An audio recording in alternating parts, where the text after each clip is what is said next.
your district apparently is covering part of that, because our buses are so expensive now, the simplest of things. And I wish ours were, I mean, if you're driving for 4 hours, that would certainly be a lot more gas and time spent for the drivers.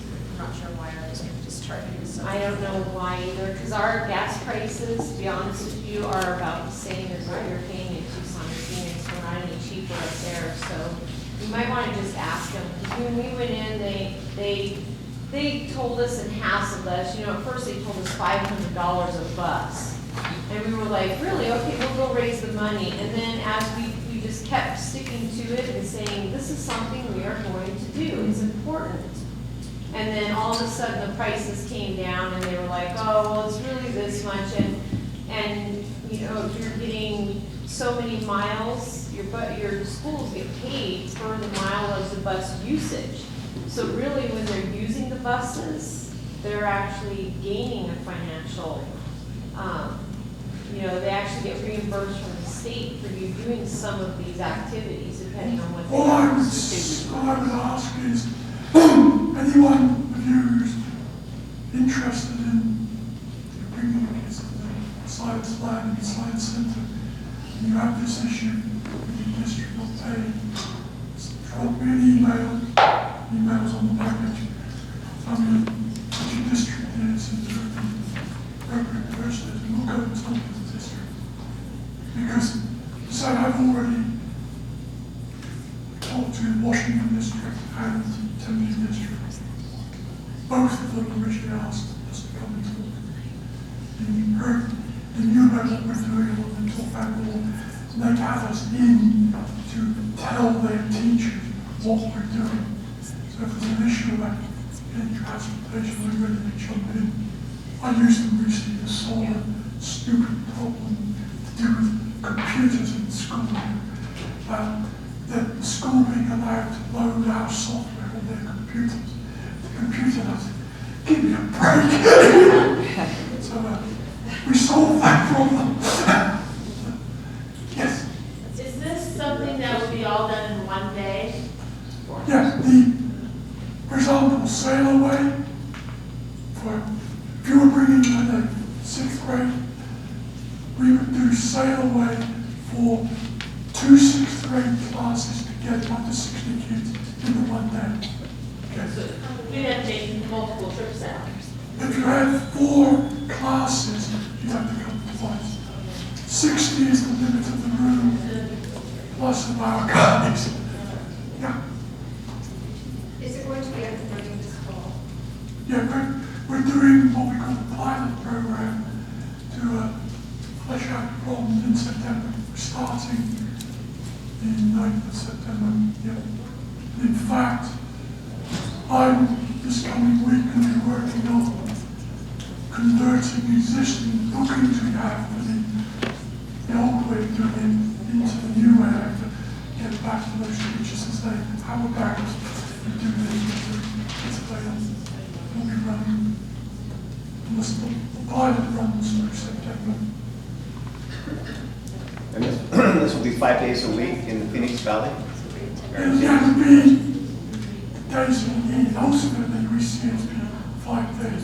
Right now, it would be the days we have bookings for. But you'll be available Monday through Friday? Oh, yes. Okay. And if this is a successful program, do you envision possibly starting one in Tucson, one in Flagstaff?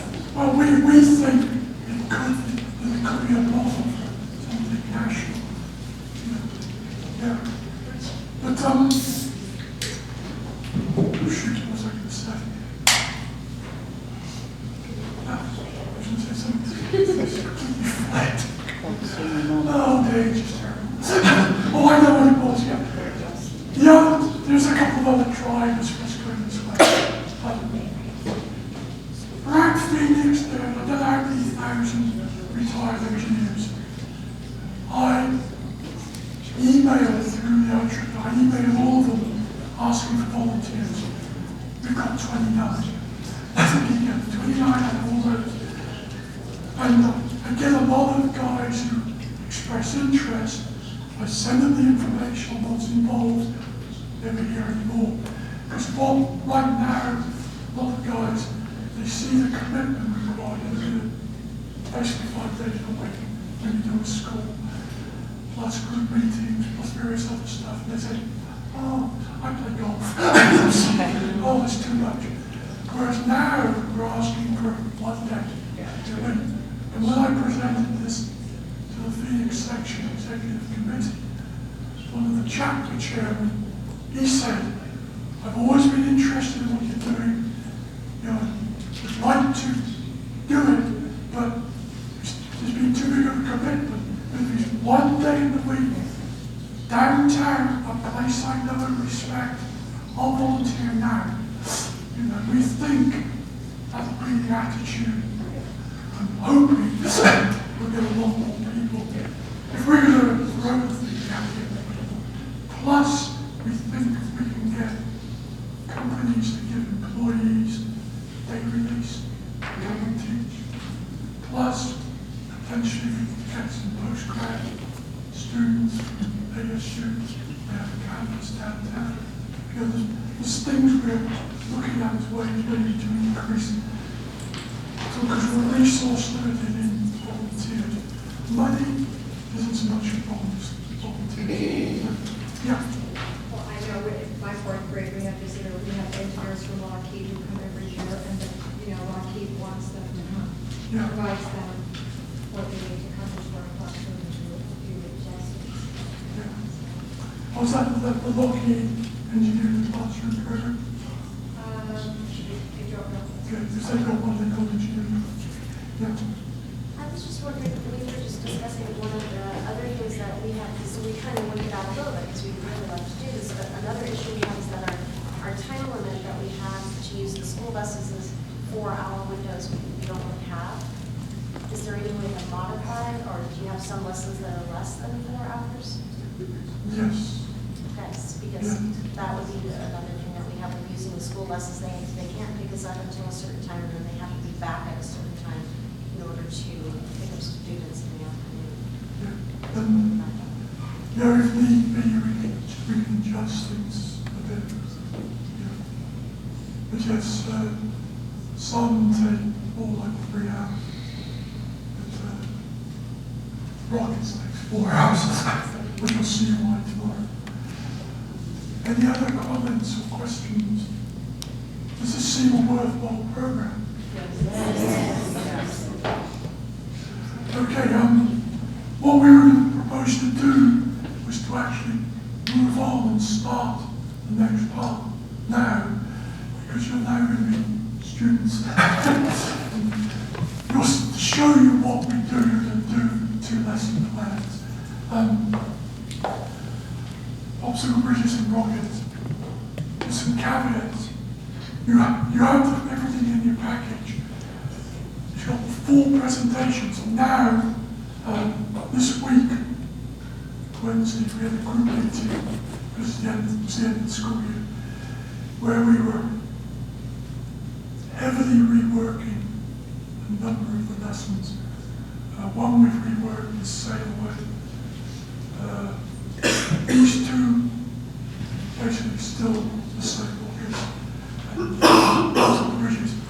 This link down here, mediafire.com, that is our file server. You have free access. Just type that in. It may even work as a hyperlink on there. Go in there. You're going in at the top level. It'll say, there'll be a folder and say, TISP Biosphere.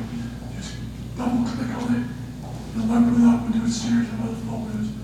You can go anywhere you like in there, any of those folders.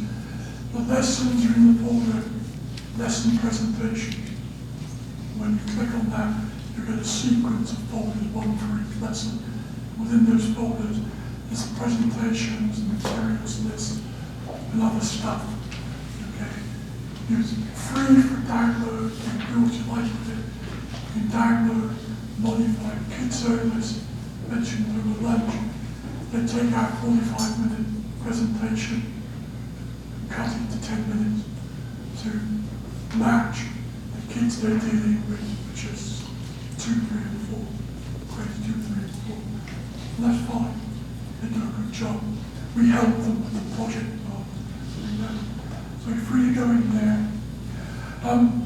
We're going to be jumping through both presentations using the highlights, especially on rockets where we actually use a computer simulator to design rockets.